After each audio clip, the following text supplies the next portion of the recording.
Namaskar dosto. I hope you're all doing good and thanks for the encouragement. Please keep it going. Friends, whenever we poke our nose into somebody's job, work or in business, so most likely we get back a word saying that why don't you mind your business? So this is a common phrase used, and there are two phrases I'm talking. One is that poke your nose, another one is mind your business.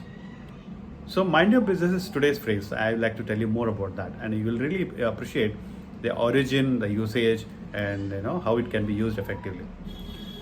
So in the mind your own business, it started around 1600 century or 17, in the middle of 17th century.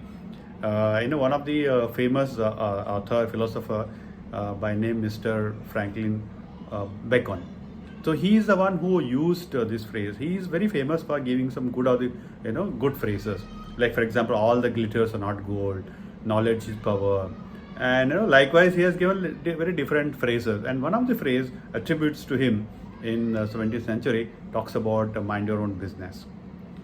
And later it also it can be originated to attributed to Benjamin Franklin, the way he talks about the business.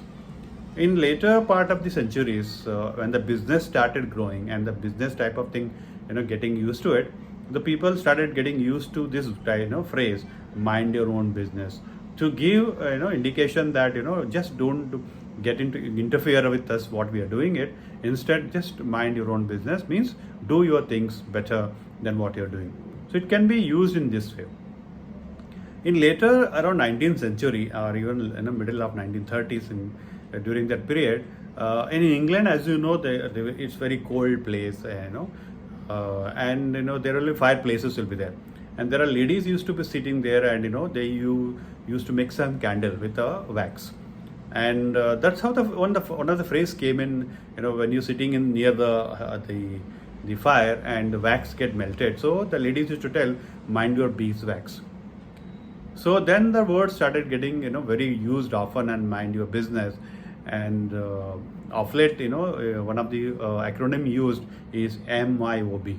Instead of saying mind your business, they may say MYOB. And it can be used in a different connotation. But one of the other one which is very rude way of telling it, mind your impudence. A very rude way of saying is that don't interfere with us, just mind whatever you're doing. So mind your business is very commonly used phrase, and I sincerely hope that you will use this phrase in your regular communication and make your effective communication more effective. So you have to mind the business of liking this video and subscribing. Thank you.